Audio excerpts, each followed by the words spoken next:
भाई अपनी ही सगी बहन से मिलने के लिए दिल्ली के एक जीबी रोड के कोठे में जाता है। पैसे देकर वह उसके साथ उसके कैमरे में काफ़ी देर तक रहता है। लेकिन जब उसका यह जो समय था यह ख़त्म होने वाला होता था तो बाहर से उनका दरवाज़ा खटखटाया जाता है कि तुम्हारा टाइम हो गया और तुम्हें अब बाहर जाना पड़ेगा। लेकिन वह भाई कहता है कि वह भी थोड़ी देर और इस लड़की के साथ रहना चाहता है जो कि उसकी सगी बहन थी। लेकिन बाहर से आवाज़ आता है कि तुम्हें जाना होगा और उसको यह बताया जाता है कि अगर तुम्हें ज़्यादा देर अंदर रहना है तो तुम्हें डबल पेमेंट करनी पड़ेगी। और यह जो भाई था यह अपनी बहन के साथ उस कमरे में रहने के लिए डबल पेमेंट करने के लिए भी रेडी था। लेकिन आखिरकार उसकी बहन इस कोठे तक पहुंची कैसे और यह सगा भाई अपनी बहन के साथ उस कमरे में कर क्या रहा था। जब आप यह सारा का सारा इंसिडेंट सुनेंगे तो आपके रोंगटे खड़े हो जाएंगे। इस इंसिडेंट की शुरुआत हुई थी साल 2019 में वेस्ट कोलकाता से, जहां पे दो लड़कियां वेस्ट कोलकाता की एक MNC कंपनी में जॉब करती थी। इनकी सैलरी थी अराउंड 35,000 पर मंथ। और ये जो दोनों लड़कियां थी यह बेस्ट फ्रेंड थी।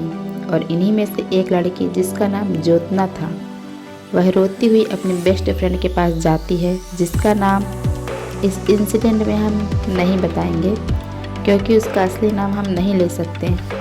इस इंसिडेंट में तो वो उसको जाके ये कहती है कि उसका दिल्ली में एक बहुत अच्छी जॉब का ऑफ़र आया था जहाँ पे उसको पर मंथ सैलरी 1 लाख के अराउंड मिल रही थी। लेकिन उसकी फैमिली उसको भेजने के लिए राज़ी नहीं है और इस बात के लिए वह बहुत ही ज़्यादा दुखी थी।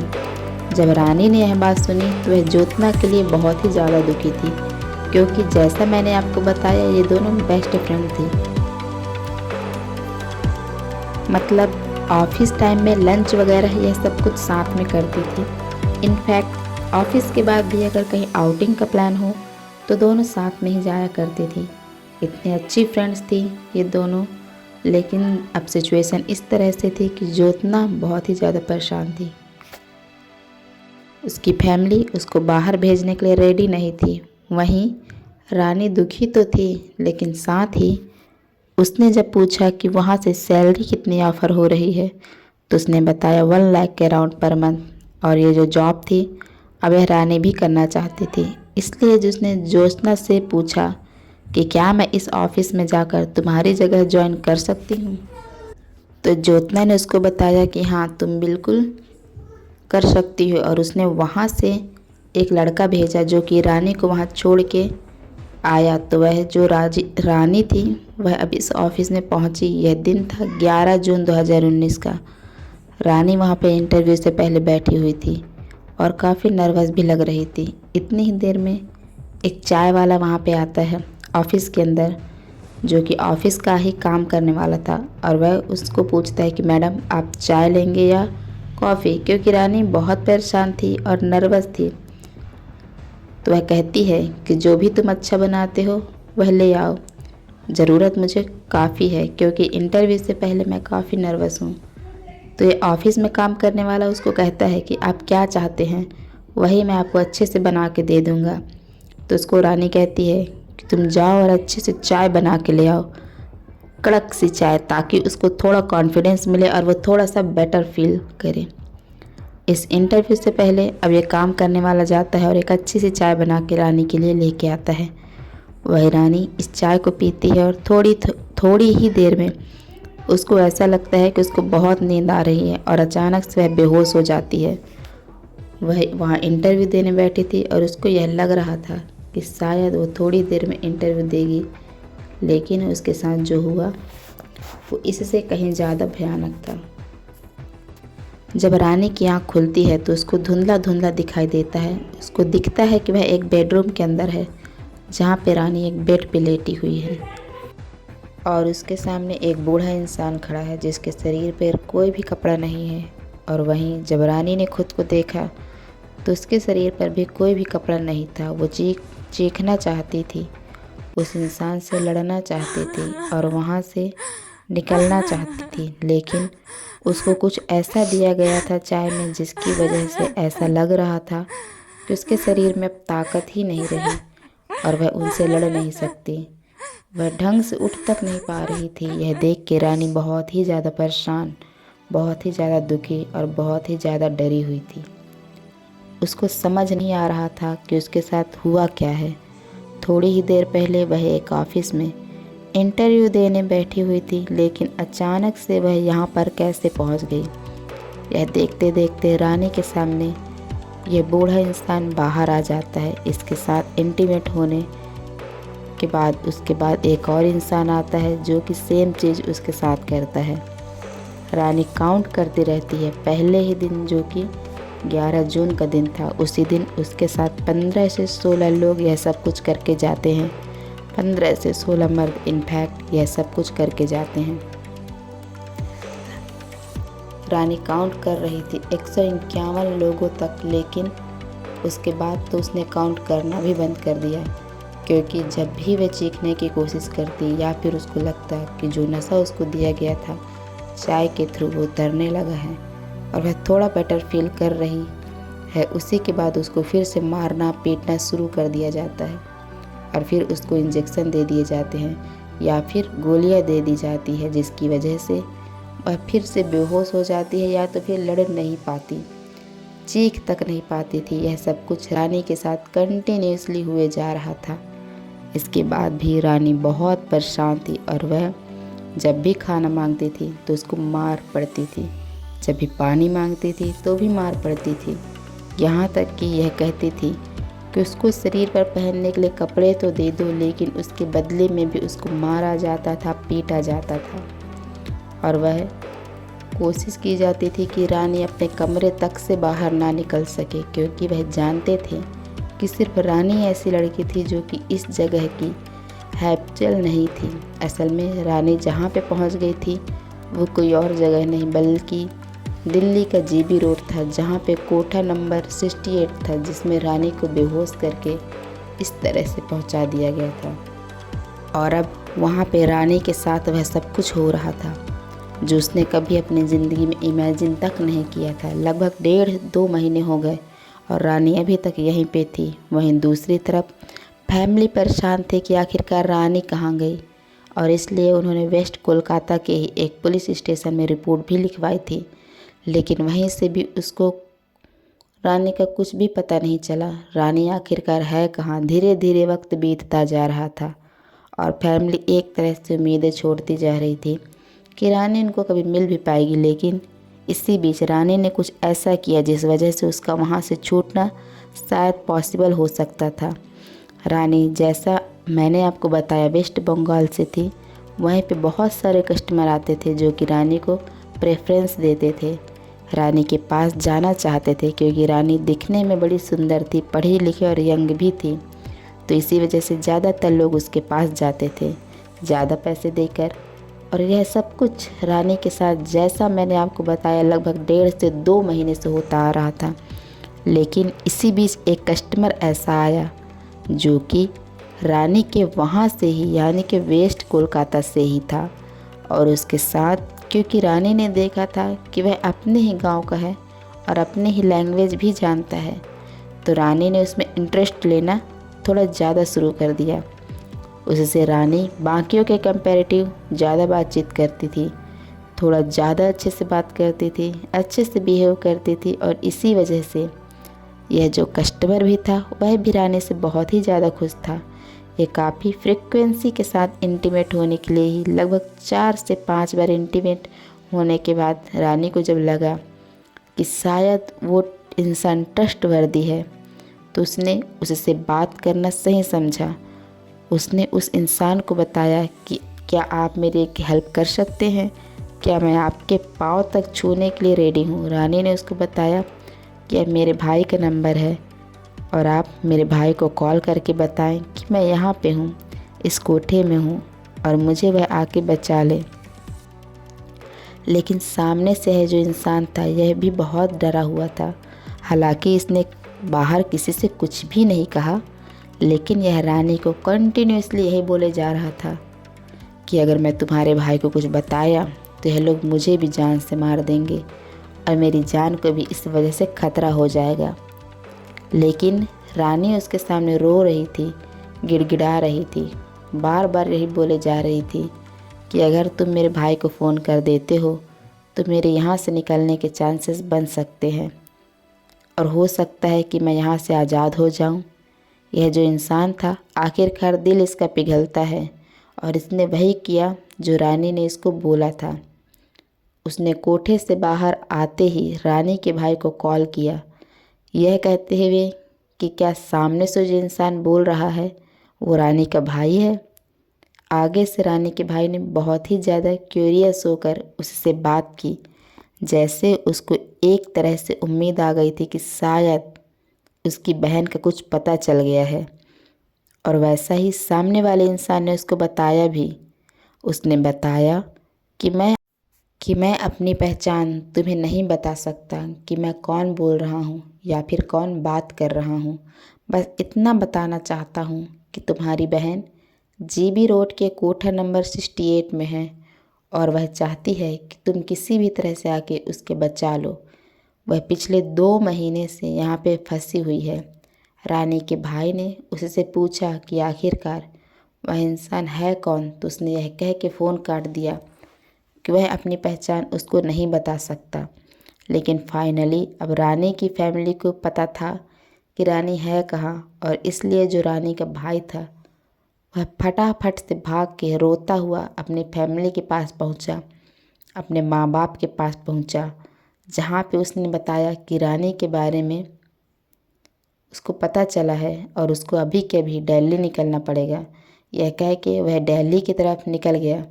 अब कोलकाता से वह आया हुआ इंसान दिल्ली पहुंचा, बिल्कुल नए शहर में, जहाँ पे ना वह किसी को जानता था और ना ही उसको कोई उम्मीद थी कि किस तरह से वह अपनी बहन को बचाएगा।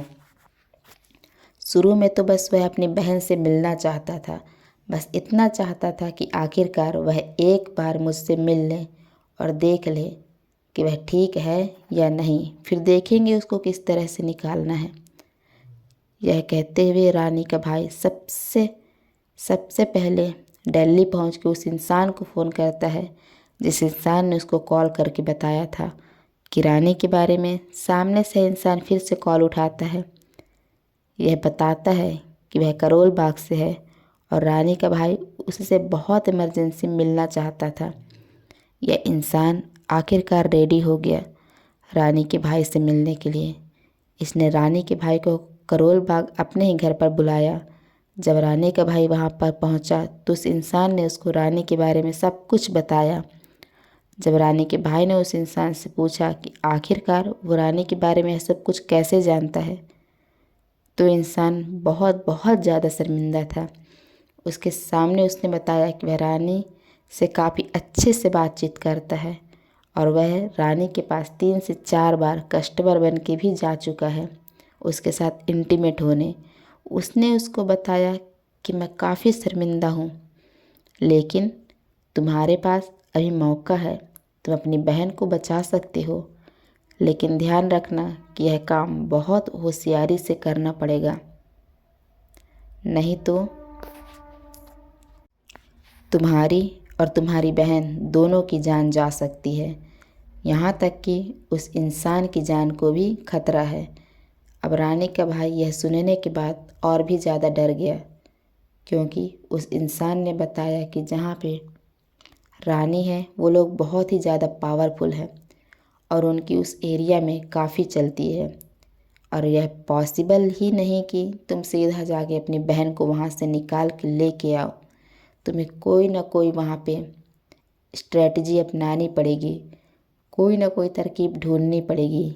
ये सुन के रानी का भाई वहाँ से चला गया बहुत ही ज़्यादा टेंशन में। लेकिन अभी क्योंकि वह सबसे पहले अपनी बहन से मिलना चाहता था, तो वह इस जीबी रोड के कोठा नंबर 68 में पहुँचता है, जहाँ पे वो एक मैनेजर से मिलता है और जो कि एक लेडी थी और वही इन लड़कियों से उनको इंट्रोड्यूस करवाती थी जो भी वहाँ पे कस्टमर जाते थे।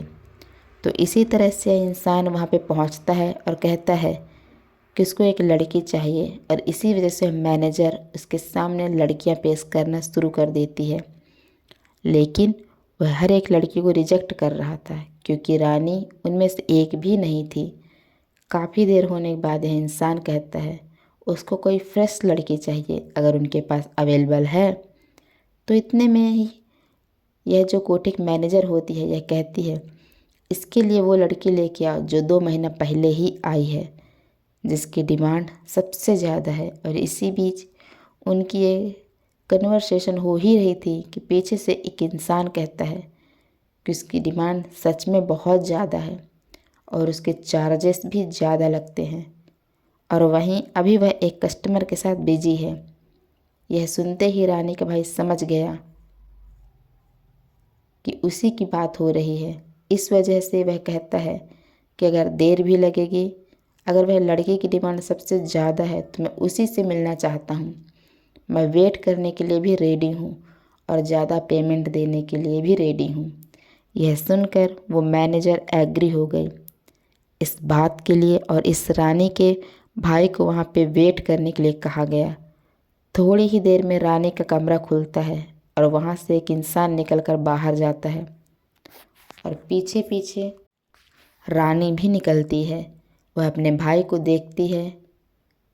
वो भी रानी पूरी तरह से सेंसेस में नहीं थी, लेकिन अपने भाई को देख के वह बहुत शर्मसार फील कर रही थी कि ऐसी जगह पे एक भाई अपनी बहन को देखे। ऑब्वियस सी बात है, फीलिंगलेस से बात भी करना चाहती थी, लेकिन कहीं ना कहीं वह समझ गई थी कि शायद उसका भाई उसको यहाँ बचाने के लिए ही आया है और अगर वह चुप रहे तो उसी में उसकी भलाई है, नहीं तो उसकी जान को खतरा है। इससे पहले रानी कुछ बोले, रानी के भाई ने बोला कि हाँ मुझे यही लड़की चाहिए और इसी लड़की के साथ मैं जाना चाहता हूँ। यह बोलते ही रानी के भाई ने पैसे दिए और वो रानी के कमरे में चला गया रानी को लेके। वहाँ पहुँचते ही दोनों भाई बहन बहुत ज़ोर ज़ोर से रोने लग पड़े, लेकिन क्योंकि उनकी आवाज़ बाहर ना जाए और बाहर किसी को शक ना पड़े, दोनों ने एक दूसरे को मुंह तक बंद कर लिया। कितना ज़्यादा अनफॉर्चुनेटली था ये सब कुछ, आप इसी से अंदाज़ा लगा सकते हैं कि किस तरह से वो दोनों भाई एक कमरे में जाके एक दूसरे का मुंह बंद कर रहे थे कि बाहर कोई उनका जो रोना है वो ना सुन ले। इसके बाद वह दोनों थोड़ी देर के बाद नॉर्मल हुए। वो बातें कर ही रहे थे कि इतने टाइम के बाद वह मिले थे, उनको टाइम तक का पता नहीं चला और वहाँ से बाहर दरवाज़ा ठक ठक आना शुरू हो गया। तुम्हारा टाइम हो गया है, तुम्हें बाहर आना पड़ेगा।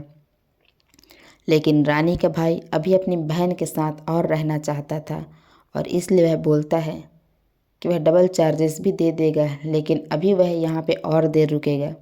ये कह के उनकी सारी कन्वर्सेशन होती है और रानी अपने भाई को सब कुछ बताती है कि किस तरह से वह यहाँ पे पहुँची एक चाय पीने के बाद, और उसको खुद भी नहीं पता उसके बाद उसके साथ क्या हुआ।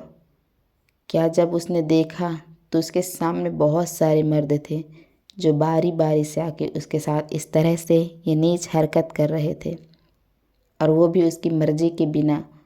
वो चाहती थी चीखना, वो चाहती थी भागना, लेकिन उसमें इतनी ताकत भी नहीं थी कि वो ये सब कुछ कर पाए। बेचारी फंस गई थी वहाँ पे और उसके पास कोई ऑप्शन भी नहीं था।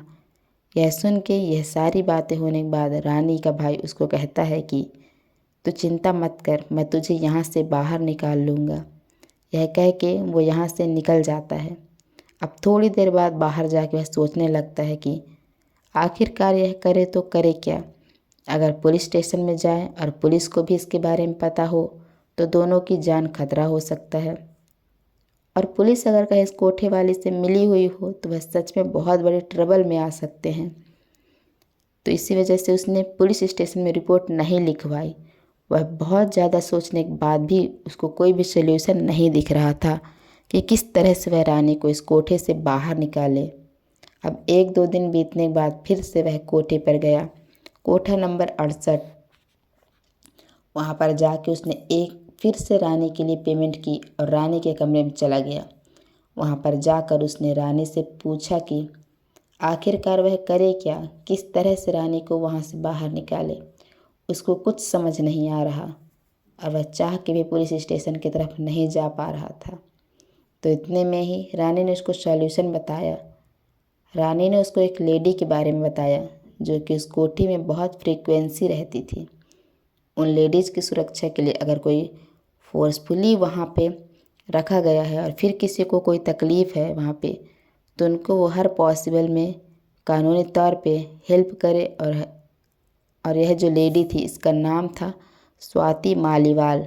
यह महिला आयोग की अध्यक्ष थी और कहीं कभी रानी ने शायद उस कोठे पे ही उनका नाम सुन लिया था कि वे इस तरह से महिलाओं के लिए यह कदम उठाती रहती हैं और उनकी हेल्प के लिए हमेशा आगे रहती है। तो रानी ने अपने भाई को यही बताया कि वह जाके स्वाति मालीवाल से मिले और वहीं उसकी हेल्प कर सकती है। रानी का भाई यह सुन के बहुत ज़्यादा उम्मीद लेके इस कोठे से बाहर निकला।